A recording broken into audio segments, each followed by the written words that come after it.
What is up, guys? Welcome back to the channel. My name is Travis. Of course, this is TWA Motorsports, and today we are on, well, this is kind of two things that we're going to be doing today.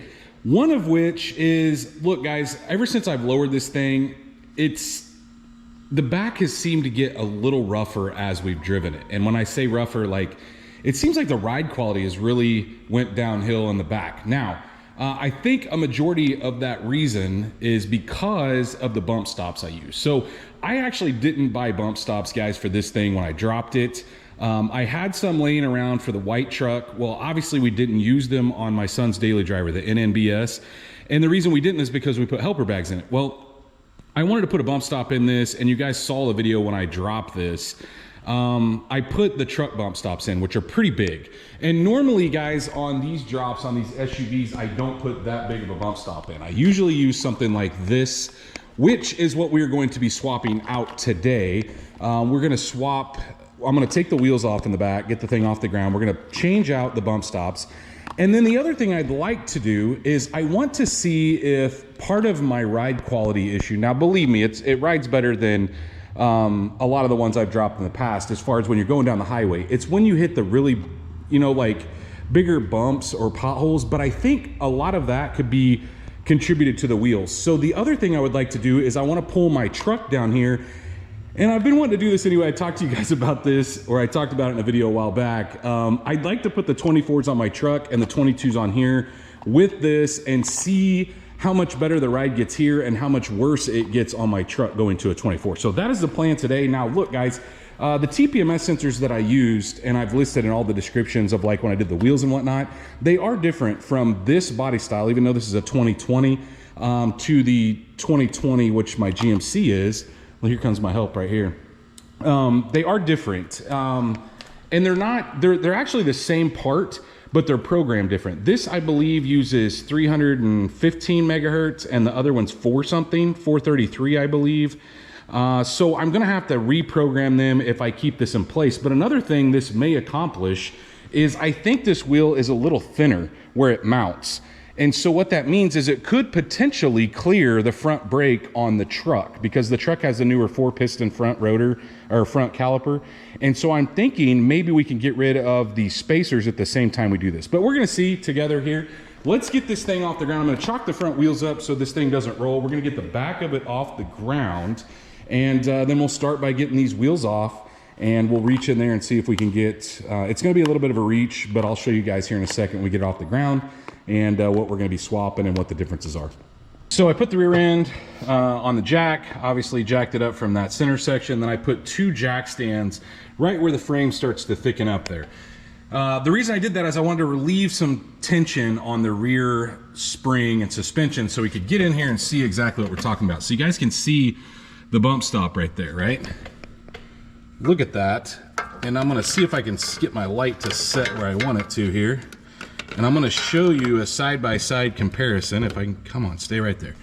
All right, so that's what we've got right now, too big, compared to this, right? So look at the difference. Quite a bit smaller. It's also, this one, it's constantly on that one. So I don't know, guys, maybe we have to swap out the rear coils at some point if this continues to be rough riding. I know that we're getting a really good ride on the highway. Like I said, these shocks are way better than what I've used in the past, but ultimately I'm just looking to see if we can, maybe between the putting more tire on this thing and the bump stop, we could swap this out. But the downside is I put these bump stops in when we did the suspension, right? So the lower A-arm was out of the way, so I could actually reach my hand up in there. Well, now we're gonna have to sneak our wrench back in here and get this thing loosened up, which that's not a huge problem. It's when you're going back in with this new one, we're probably gonna have to put a little bit of tape on the end here of our wrench and start it by hand. So basically turn the bump stop to get it threaded in, and try not to drop the nut, because you can't, I can get my fingers up in there, but there's no way I can get it started. So that's our plan here. So you can see, I got my wrench in there and got it loosened. This one actually had a lock nut and a washer. Our other one has a threaded nut, but this is a pre-existing hole in the pad here. This is where the old bump stop, it used to be up here, remember, and it would come down and hit this. That's how the original suspension bump stop was set up. But Now you could see side by side what we're dealing with here. Pretty substantial difference, probably at least an inch more. So I'm going to get this one up in there, and like I said, I'll probably have to tape it to get it started, and then we'll get it snugged down, go to the other side and do that. Holy cow, what a workout that was, guys. That nylock nut fights you the entire time because it doesn't spin all the way up to snug. Once it gets to the nylock part, you've got another inch to go before it starts to get tight. So I was just holding the top with my glove or hand, and then rotating it until it got so tight I couldn't move it. And then I reached underneath and started to snug it up with the wrench. But put these in when you have this apart. Makes your life so much easier. So now I've got that in. I'm gonna go over and do the other side really quick. I won't show you guys that because you understand exactly what's going on here. And then we will move on to, I'm gonna bring my truck down here, back it up onto the concrete at least, hopefully into the garage. Hopefully I can get it in there. And we'll swap the wheels out because I don't have enough room to get both of them in here. I know I need a bigger shop, right? But we'll give it a shot on swapping these wheels. All right, so I've got the truck backed in here. Probably should have came back a little further with this, and you're probably wondering how the heck is this gonna work? And it may not, I don't know. But I think I can get my jack in there, get this thing off the ground, at least get the wheel off in the front. Once we get this one back down the ground, I think I can renegotiate some things to do the fronts. But for now, I'm gonna have to, this is an extended long reach jack, which so is the one in the back. We're just gonna get this one off. I'm gonna clean them off camera, just wipe them down.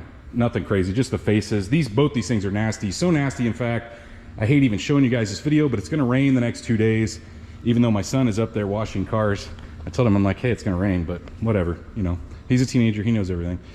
But anyway, let's get this wheel off. Let's clean them both up, and then we'll swap them around and at least get to see this one on the back for now. You're probably wondering, like, why are you so sweaty? Well, guys, it's like 98 degrees outside right now. And I picked the hottest nights of the year to do stuff like this. And also, you're probably wondering, like, what about the tire size? Are they the same? Well, they are. The overall circumference, or radius, is the same. The 290, this is a 295 35 24. That is a 285 45 22. Same lug nut size even, everything's interchangeable. What I hope to accomplish here is, this thing rides really good. And so, if it rides really good, what if we add a 24 to it? Is it gonna ride bad? And if we switch the 22 to that one and swap out the bump stops, is it gonna ride better? I think a 24 just rides like crap. I don't really think there's no sugarcoating that. And I've noticed I missed a couple spots. I'm gonna go over this again with the, I'm just using, window cleaners, generally what I use when I'm not washing a car. To get them clean, I use a couple towels. We'll get it snug down here. And we'll set it down after I get the other side done and take a look at what we got. It'll look pretty good. It ain't gonna look bad, that's for sure. But how will it ride? You may just have to go to 22s on everything. It may not be meant for 24s. Of course, we need to torque this down to 140 foot-pounds. It's quite a bit once we get everything finished. Got both bump stops swapped. Got the wheels swapped, just the backs, and cleaned up. Man, these things look like babies compared to those 24s. Oh man, guys, look, I can't argue with the look of a 24. It just looks so much better, especially, and here's the other thing, on a bigger vehicle, they look even more in place.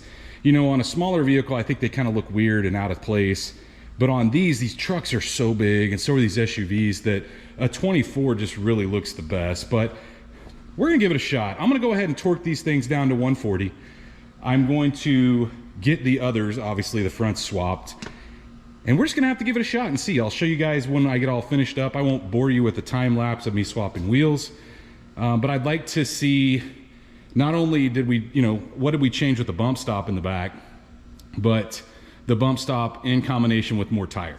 Will it ride quite a bit better? I think that it probably will. Will this ride like crap though? That's the ultimate question. But let's get them swapped, get them torqued down, get them the fronts swapped, and then we'll take a look at it. Now, here's one of the things that I completely forgot to tell you guys about. I mean, I talked about it earlier, but we need to know if, you know, will this spacer, do we need it?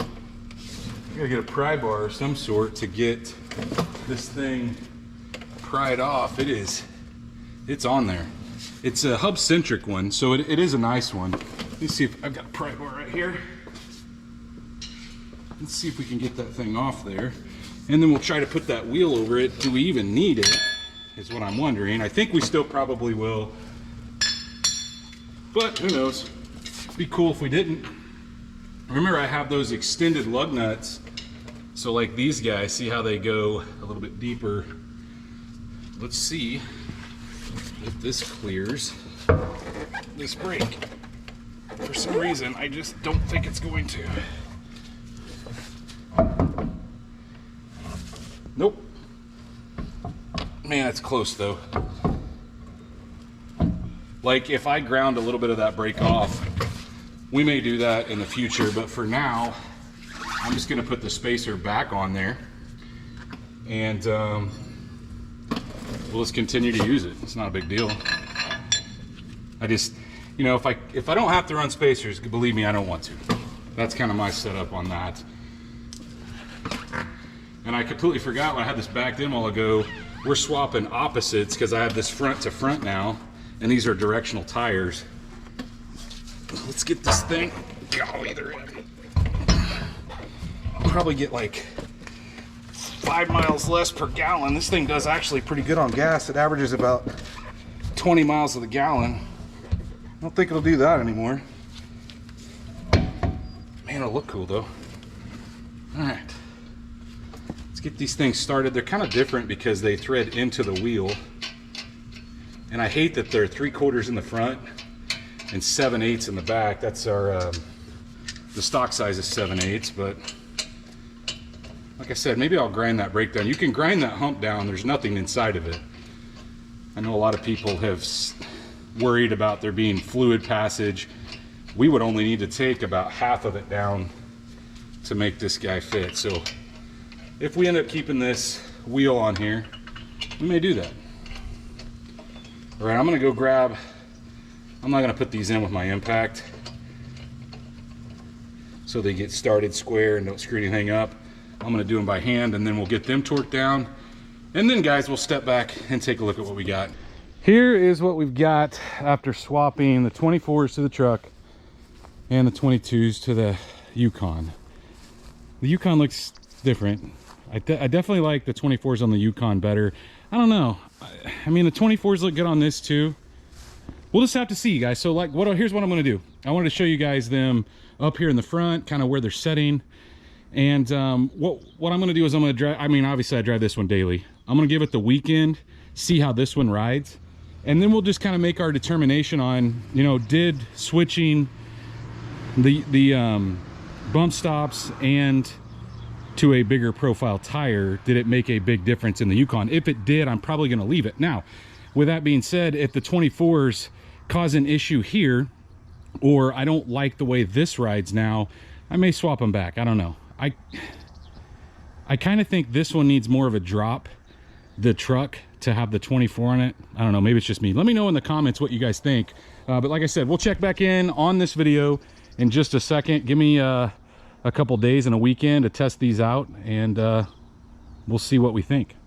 All right, well, it's been probably 3 weeks since we did this swap, and guys, I was gonna try to show you out here. You got to see it when we first did it, but these things are nasty now. The weather has been excruciatingly hot, and it rains. It seems like it's rained every day, so you can't keep them clean. But ultimately, what is the difference? Did I notice a difference going to the 22 on the Yukon and the 24 on the truck?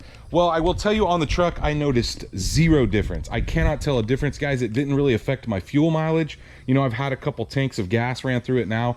This thing averages like 21 miles a gallon with a mix of highway and city driving. It's absolutely incredible for a 6.2 in my opinion. But I've noticed no difference in mileage. I've noticed no difference in ride. I've hauled a trailer a couple times. No difference whatsoever. I noticed maybe a little bit of difference, and I don't know. I think the bump stop obviously made a difference on this. Having more tire tread, you know, a thicker sidewall, I think made a difference, but it's still not it's still not where I want it to be. And I really think, guys, it's the spring. When I bought the springs on this thing, I bought a 6-inch drop spring off eBay. It was the only thing available at the time. And what I was trying to do is I was trying to get it a little lower than what we normally do on these things. Since I had the coilover and some more adjustment in the front, I wanted to get the back just a little bit lower. The spring I normally use on these is a 4230, which I'll list in the description down below. That is actually a Trailblazer drop spring that I've always used on all of these I've done. And so that generally, without the isolator on the top and the bottom, will get you about 4.5, maybe 4.75 if you're lucky. I just wanted to see if I could get around that 5-inch mark. I knew I wasn't going to get 6 inches of drop, and I didn't, but I did get 5 inches. So I may swap that spring out. As a matter of fact, I'm almost positive we're going to be swapping that spring out. I think that will help with the ride quality of this thing. And it's not terrible. It's just not to the level of the last one that we had. In my opinion, the last one, even though the mag ride shocks were starting to give out, it rode a little bit better than this. Now, on smooth ground, so like not hitting any potholes or anything, this thing does incredible. But when you start hitting bumps, I don't know, just I think we can improve on it. But you're gonna see, we're gonna be taking some parts off of this actually, and you're gonna see why in a future video. But I wanted to kind of touch base with you after a couple weeks of driving, let you know, is a 24, how bad is the ride out of 24? Now look, guys, I think this is a pretty new suspension here on this truck. Now, of course, it's all Ridetech as well, but I just can't tell the difference. And I could really tell the difference on the Yukon. So going like from the 20 that was on it when we first got, well, I guess I had a 22 on it, but it was a bigger tire, to the 24, we went, and then we did the suspension all at the same time. There's a big difference. In my old truck, I used to have a 2017 crew cab that I dropped, and it went from a 17, I lowered it on 17s, and then when I went to the 22, I noticed a huge difference. Put them on and started driving. I drove somewhere, had them mounted, put them on, and drove out, and I noticed a huge difference. So the sidewall does play a role in it, but it's funny how I don't notice it on the truck. But anyway, if you guys did enjoy this video, please, like always, go down there and smash that thumbs up button. Guys, if you are not subscribed, go down there, hit that subscribe button. Of course, like always, ring that bell notification. That notifies you every single time we drop a new video. Go check out TWA Motorsports. Pick up your hat, shirt, keychain, sticker, guys, and stay tuned. See what we work on next.